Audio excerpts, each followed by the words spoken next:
I want to talk about a heart for the house. The power of a personal connection.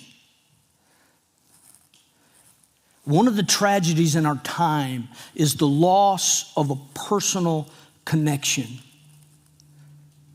Isn't it ironic that the technology that are supposed to bring us all together have caused us to disconnect, not in a small way. Amen.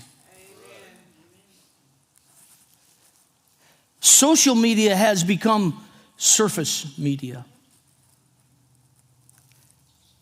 I think one of the things we're losing in our community or the community of Christ is a personal connection with God and with one another. We're losing personal connection. And I think a reflection of our culture is sometimes a picture of our heart.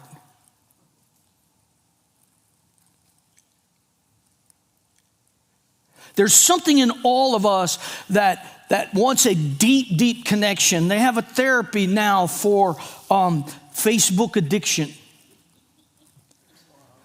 We have a new thing that's called Tech Neck.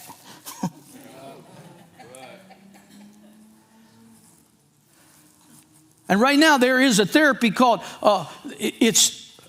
digital detox. These are real. There are people who if they don't get so many likes on their Facebook page, they go into a deep depression.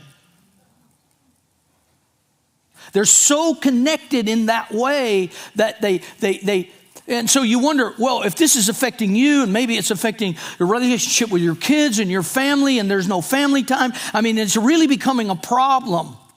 Hey, I love Facebook, man. I enjoy it. So this is not bad on Facebook. But what I'm saying is that you can get so connected that you're disconnected. That's right. And you're disconnected from everyone around you, and the things that are important in your life and the things that need your attention don't get your attention. And that's when things begin to crumble and things begin to fall apart. And so we live in this culture that is supposed to bring us together, but it seems to cause a disconnect. And that is a reflection, I believe, of our spiritual condition.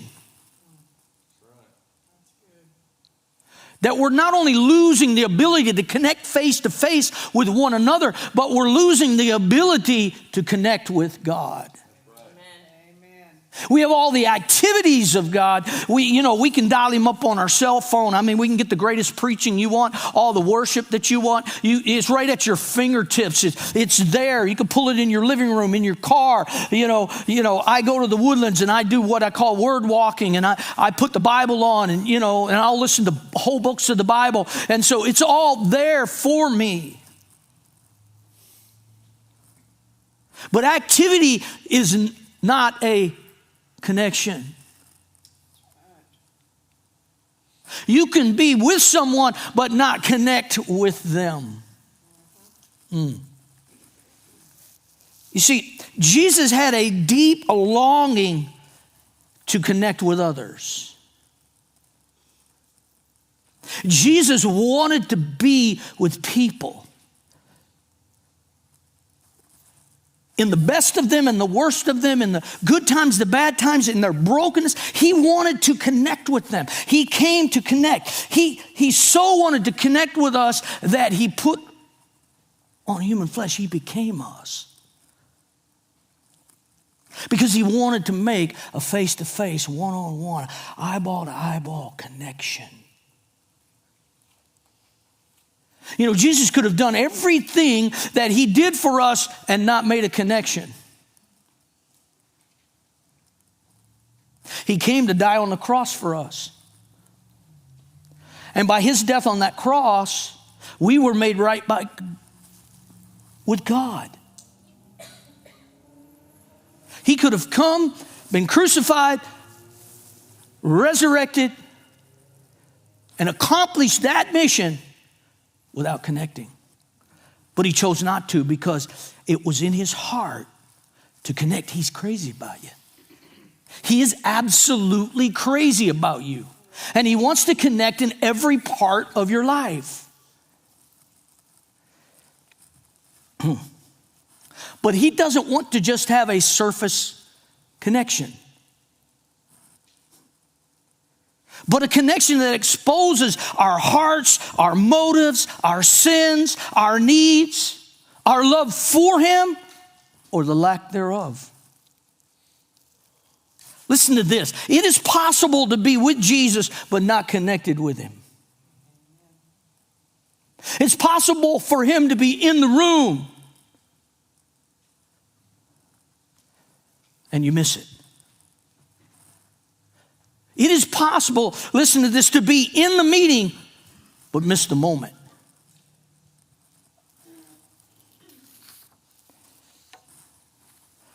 Enter the dinner party. Jesus was invited to a dinner party at a Pharisee's house. That word Pharisee means separatist. It means I'm holy and you're not, and I don't want to touch you. I want to separate myself. You're down there, I'm up here. There's no connection. I'm going to give you a list of rules to obey, some hoops to jump through, and if you make all of these things according to the way I think you should live, then you're okay with God. Jesus was invited to this guy's house. He wanted to make a connection with Jesus. Hey, Jesus, why don't you come over for dinner? And what happened at that dinner party draws a clear contrast between just being with Jesus and connecting with Jesus. So let's unpack it together, the invitation. Then one of the Pharisees asked him to eat dinner with him. Look right here. And he went to the Pharisee's house and sat down to eat. Jesus said, yes, I'd love to have dinner with you. The uninvited or the unwanted guest. And behold, a woman in the city who was a sinner. So now we have a separatist and we have a sinner. And we have Jesus and his boys. His crew was with him. And when she knew that Jesus sat at the table in the Pharisee's house. So here she is. She's a sinner woman. She's a notorious sinner if you read all the Gospels. And she knows that Jesus is in the separatist's house. She knows he's in a house that disdains her. She knows he's in a house that where they won't touch her. They'll wash their hands 7 times. She knows he's in a house where they consider her filth and her sin. But something was compelling her to go into that house. I got to make a connection. How hungry are you for a connection with God? Do you have a hunger to connect with him? You know, God always blesses hunger, a desire, a movement toward him. The woman with the issue of blood, you remember her, 14 years she spent all of her money on the doctors. And now she's anemic from blood loss. She's just losing all this blood. She doesn't know how. And she crawls on the ground just to touch him. And he healed her. Hunger. I've got to get to him. I have a desire in my heart not to just go to church, not to just sing the songs, not to just serve, but I have a desire in my heart to connect with God. And I think we're losing that desire. When is the last time that you hungered so much that you said, I am going to connect with God in church today? I'm going to so set my heart and my hunger and my focus toward him. God, what is it that you want to say to me? What is it that you want to tell me? What is it that you want to shift in my life? What is it that maybe I'm hiding from you? What is it, God, that I can bring out into the light of our relationship and we can really deal with it? God, I want to be in your presence, not just the presence of churchers.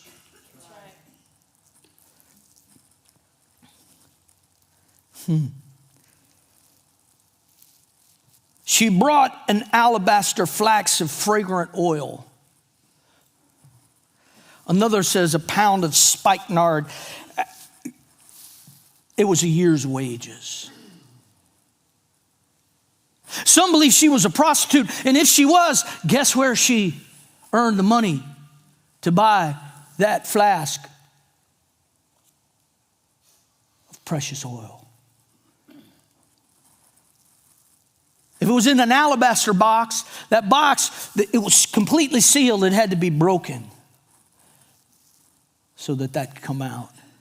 And so now she already knows she's the stain. She's already got a notorious reputation in the neighborhood. She knows she's not welcome. She's uninvited. She's unwanted. But there was something in her, and I believe it's in all of us, that's what we're really hungry for. We're hungry for that connection with Jesus Christ.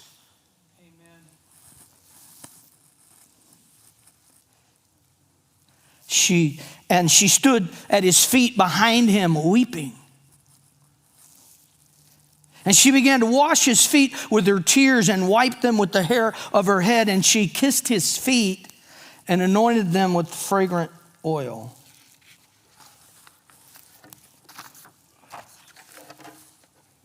The judgmental self-talk. Now, when the Pharisee who had invited him saw this, he spoke to himself, saying, if this man, if he were a prophet, God himself is sitting at his table, wrapped in human flesh. In the Colossians says, in him dwelled all the fullness of the Godhead in a body. The Godhead is sitting at the table in the room. And he says, if he were a prophet. Religion is lethal. Stay as far away from it as you can get. He would know, now, not only does he have a disrespect for who's in the room and a disrespect for Jesus, but listen how he disdains the woman. He would know what manner of woman this is, who is touching him. For she is a sinner.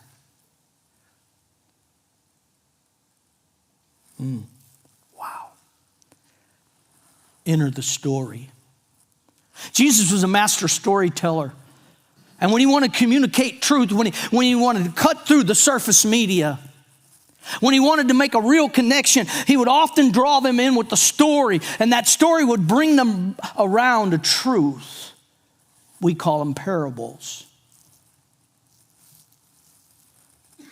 Jesus answered and said to him, Simon, I have something to say to you. So he said, teacher, say it. There was a certain creditor who had two debtors. One owed 500 denarii, the other 50. And when they had nothing with which to repay, he freely forgave them both. Tell me, therefore, which of them will love him more? Simon answered and said, I suppose the one whom he forgave more. And he said to him, you have rightly judged. The disconnect. Then he turned to the woman and he said to Simon, do you see this woman? I entered your house and you gave me no water for my feet. But she has washed my feet with her tears and wiped them with the hair of her head. You gave me no kiss, but this woman has not ceased to kiss my feet since the time I came in. You did not anoint my head with oil, but this woman anointed my feet with fragrant oil. Therefore I say to you, her sins, which are many, are forgiven. Gone. Never to be held against her again. All of it. All of the sorry, backstreet things. Gone. Forgiven. God, let grace come in this room and let us feel it. Amen. Let us feel it. Let us get close up to it. her sins are many, are forgiven, for she loved much. But to whom little is forgiven, the same loves little. We don't have a sense of a need for forgiveness. We don't have a sense of giving our whole life that we owe, that we have become adopted by him. We're losing this connection. So while this Pharisee has this huge disconnect, this sinner woman just keeps connecting and keeps connecting and keeps connecting. You know, the thing I find in this story is she never says a word.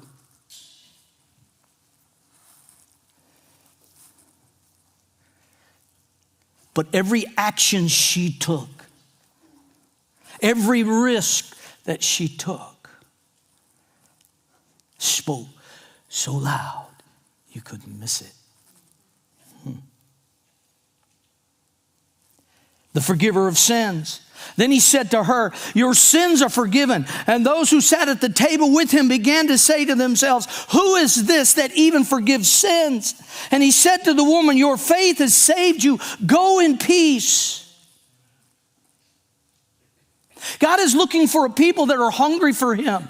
You're looking for a people that will face disdain, that will step into unwanted places, that will move toward him with their sin and with their shame and with their sorrow and all of it. He wants to embrace all of that through his forgiveness and through his love. And what gets us there is this hunger. And we're losing it. We really are. So the big question, what does a personal connection with God look like? The sinner woman. Now, we've been talking about worship passionately, serve strategically, connect personally, and grow spiritually. So we're on this level. We talked about worship. And then last week, we talked about big wins. Now, here's what I want to talk about. Everything that we've been talking about in the series, I see in this woman. She worshiped passionately. She served strategically. And she connected personally. Watch this. She worshiped passionately, even to the point of seeming foolish. What was one of the definitions when we talked about worship and being passionate in worship was to just lavish love on God to the point that people think it's foolish of you. It's extravagant love. It's way beyond. And so this lady comes into the room and she steps in and she falls at his feet and she begins to weep and she begins to just lavish love and worship on the King of Kings. Watch this. In the face of disdain, the other gospels, they begin to accuse her. Judas is like, why are you wasting all of that oil on him? When's the last time you wasted something on God? Amen. That you wasted time, you wasted energy, you just, I want to say got wasted. Right?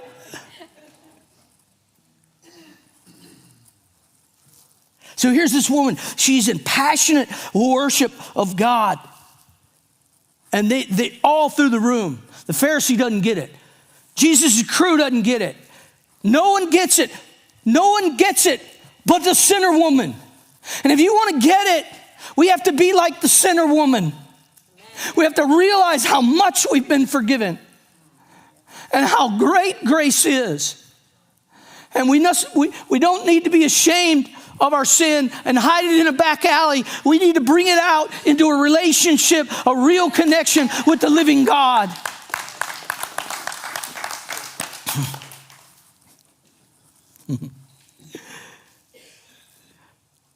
Do you remember Old Testament Hannah? She was at the temple praying for a child, and she couldn't have children, and she was weeping. And Eli, the priest, sat over here, and he said, she's drunk. She was staggering and groaning in prayer to the point that they thought she was intoxicated. I'm talking about a hunger to make a connection with God. I'm talking about getting a personal connection with Him. And if anybody made a connection that day, this lady made a connection. And she served strategically. She not only was worshiping passionately, but she was serving. If you read the other Gospels, he said, leave her alone. He says, she's come to anoint me to my burial. Because this spice was used as a burial spice as well.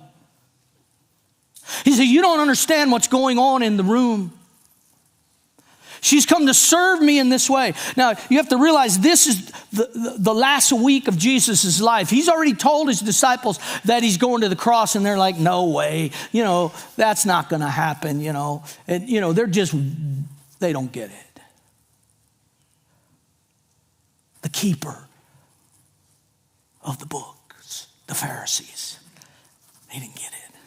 Those that walked with Jesus for 3.5 years in that room that day, they didn't get it. They were in the meeting, but they missed the moment.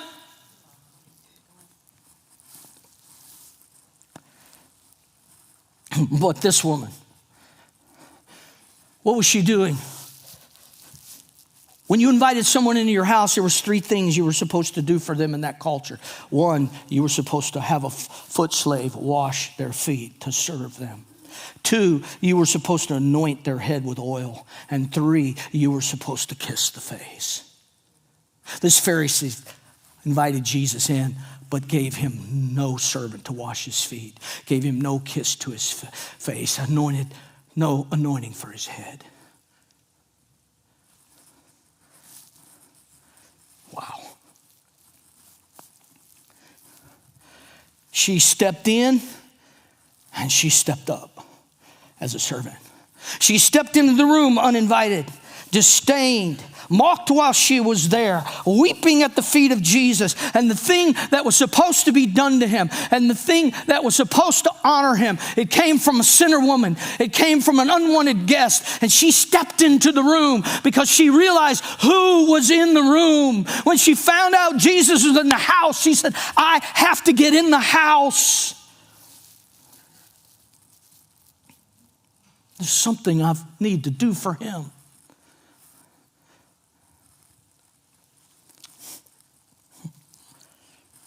She was on a whole new level. You see, prophets were anointed on the head. 1 Kings 19:16. Priests were anointed on the head. Exodus 29:7 and Leviticus and Psalms. Kings were anointed on the head. 1 Samuel 13 and on. If you want those scriptures, snapshot them.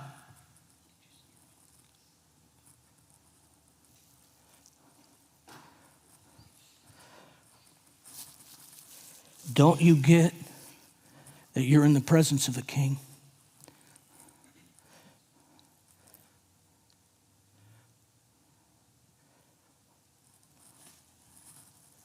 She got it. She understood.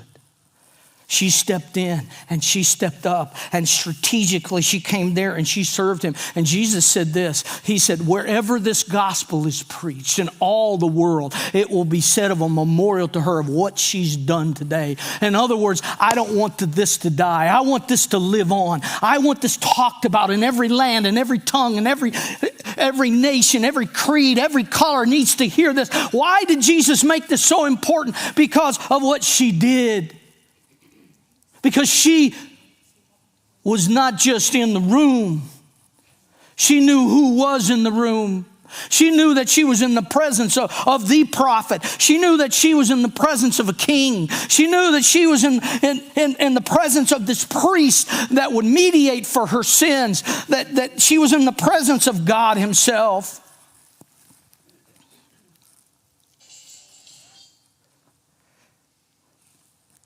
It's possible to be in the meeting, but to really miss the moment. And what I'm asking God to do for me is to create a new hunger in me.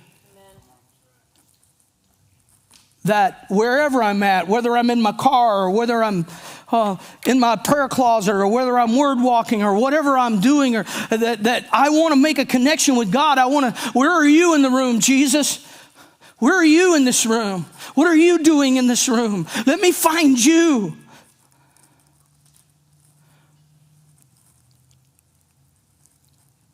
I want this courage. I want this heart. I want this hunger that I would step into an unwanted place if he's there.